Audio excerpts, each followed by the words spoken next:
him who is and wasn't, is to come very soon, I'm certain. This is Rogue Diabetic, and welcome to the digital wilderness. So it's been a while since I've done a live stream, but I got my hair cut and my beard trimmed, and so I'm looking pretty good. So I thought I would do it. I promise you guys that the next time we do one of these, between now and then, I'm going to figure out how to share the screen with you guys so we can look at some of this stuff together, because what I want to talk about tonight is the Middle East, what's going on over there. I'm sure everybody's heard of it. It's weird because some people are talking about it, but some people are just trying to act like it's, I mean, everybody's so demoralized and tuned out to everything right now. But what's going on over there is, I mean, I don't even know how it compares for sure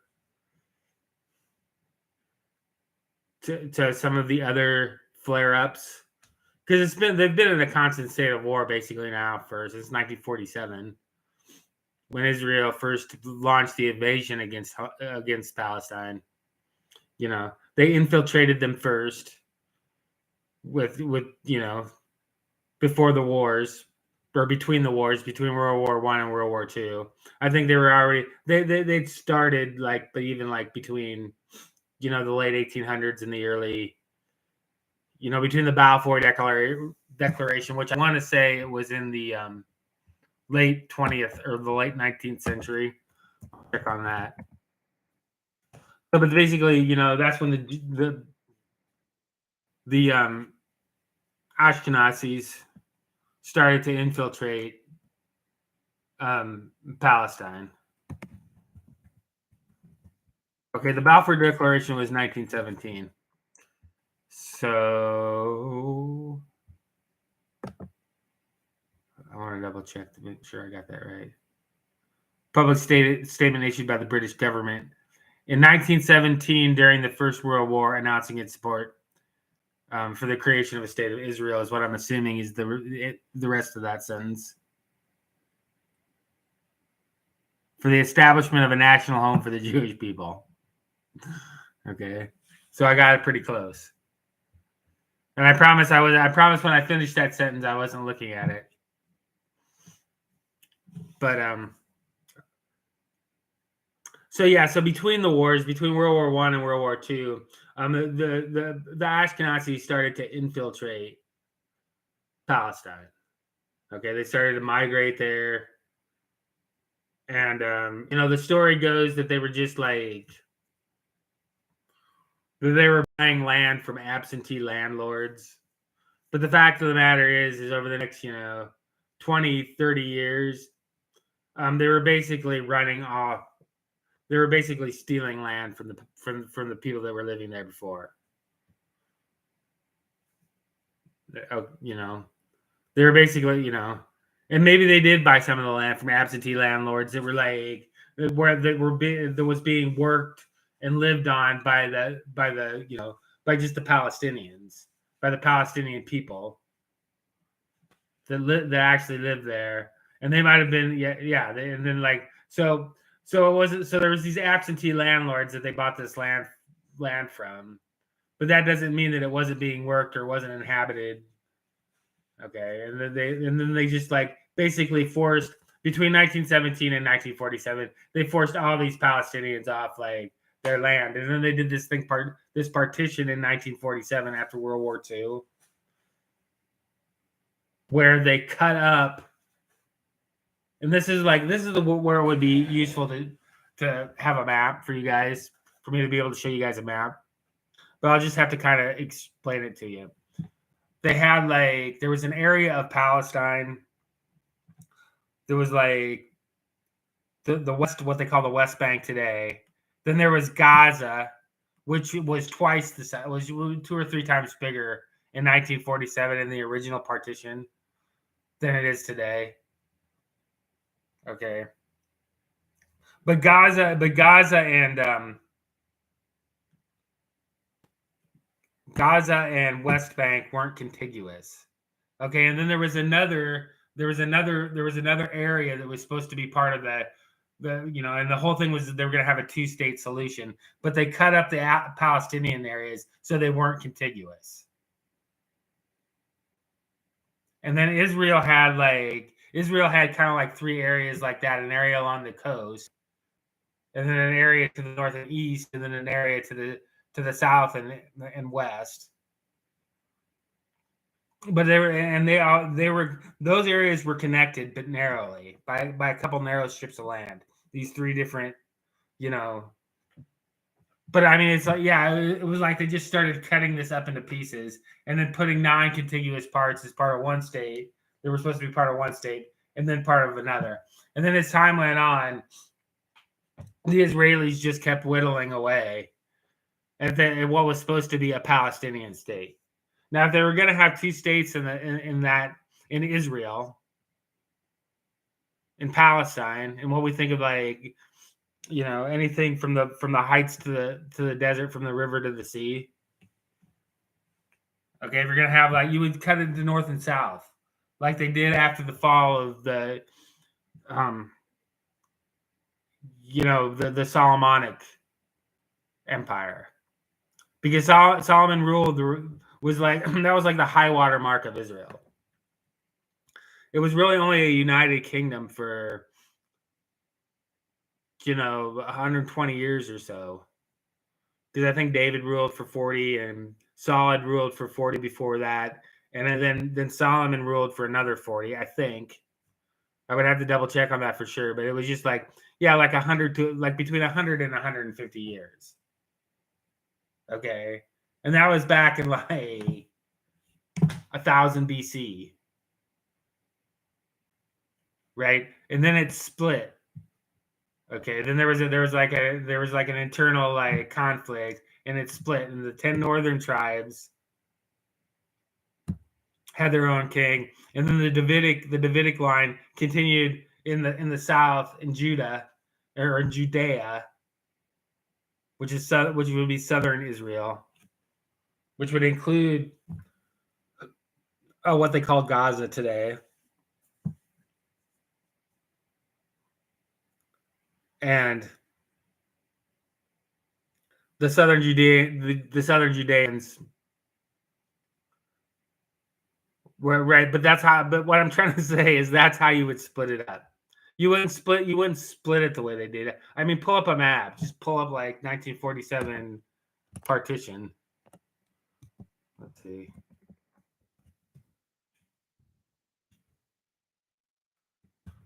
"1947 partition of Palestine, images," and you get you'll get some really good stuff that'll show how it was partitioned back in 1947. And basically, there was this northern, and I think that's what they call the Golan Heights, which are now completely wiped off of any sort of Palestinian control. They've run all the Palestinians out of there. And then you've got what they call the West Bank, which is maybe half the size of what it was. In 1947. And then you've got, and another thing about the West is if you go onto Google Maps and you look at the West Bank, you can see, I mean, it's they even got that cut up into different sections, where basically all these people, the people in Gaza, are living in an open air prison camp. Okay, they're surrounded on all sides by a barrier. Okay, now the reason why I wanted to go over this a little bit, and you should take a look at some of these maps. I mean, there's another one that shows what that's called the Partition of Palestine Socialist Organizer. Sorry, I don't mean to be plugging a Socialist Organizer website, but it's really got a pretty good map, and it shows how back before World War II in 1946, the areas that were controlled by the Jews weren't hardly. We're just a few places on the coast, and if you look back on the Solomon's time, that was actually one of the things that he never fully, one of the parts of Israel that he never fully conquered. was the part of Palestine that he never fully controlled.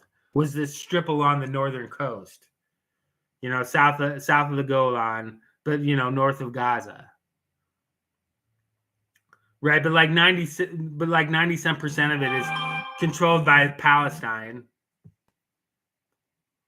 and like maybe 10% of it is Israel. Then they partitioned it, and it went about 50% to like a future state of Israel, and like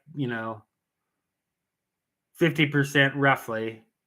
Although I think Israel right from the beginning had a little bit more land than what was supposed to go to the Palestinians, right? And Israel was contiguous, and it was the Palestinians that was a non-contiguous. Their territory wasn't contiguous. It was cut up into these three areas, and I guess what it looks like here, now that I'm actually looking at it, and the name of the map is Palestinian Loss of Land, 1947 to present. So if you Google that, I'm pretty sure you would, and then look under images, I'm sure you would get this.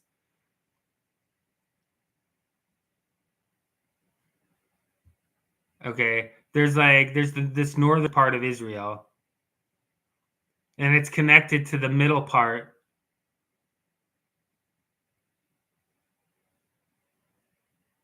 Oh, wait a minute.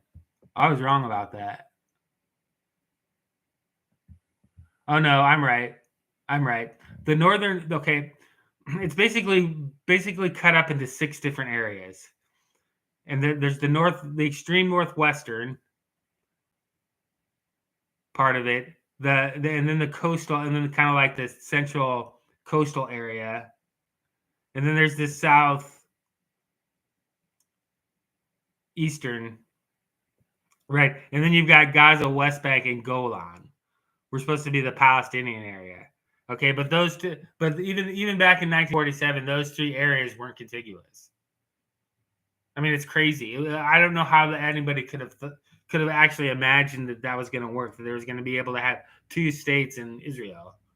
They were divided up like that. They would have been better off splitting it down the middle, or splitting it into roughly the way it was split up after Solomon, which was where the northern 10 tribes were in the north, and the southern 2, and the Judah, and I can't remember which other tribe it was, were in the south, and they controlled Jerusalem.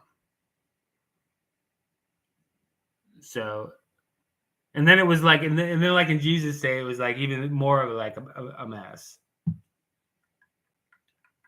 But it wasn't. It was autonomous, but it was never independent. It was never sovereign. But it was like more.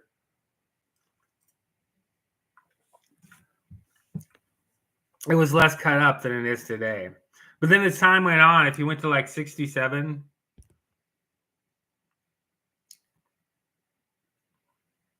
But already by 1949, they had pushed the Palestinians into just like Gaza and the West Bank. And then in 1967, and ever since 1967, they've been whittling it away. And what's left of the West Bank is all cut up. It's all cut up into a bunch of different like isolated individual like neighborhoods almost. Okay, it's not a contiguous territory like it was. And then and Gaza is like a fraction of the size it was in 1947. And now it's surrounded on all, and it's fenced in on all sides. It's got a 7-mile border with Egypt, and it's blockaded on its sea because it's a seaside property.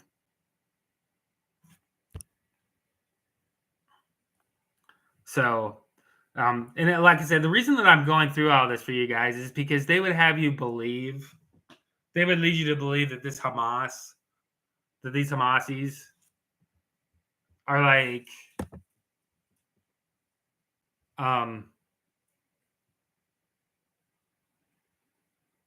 that these Hamas people are like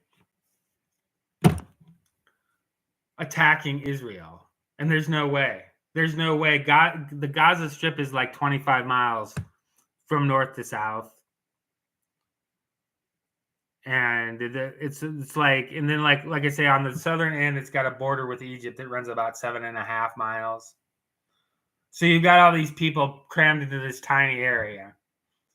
And I want to say it's about the same area in the same area as Phoenix, the Phoenix metro.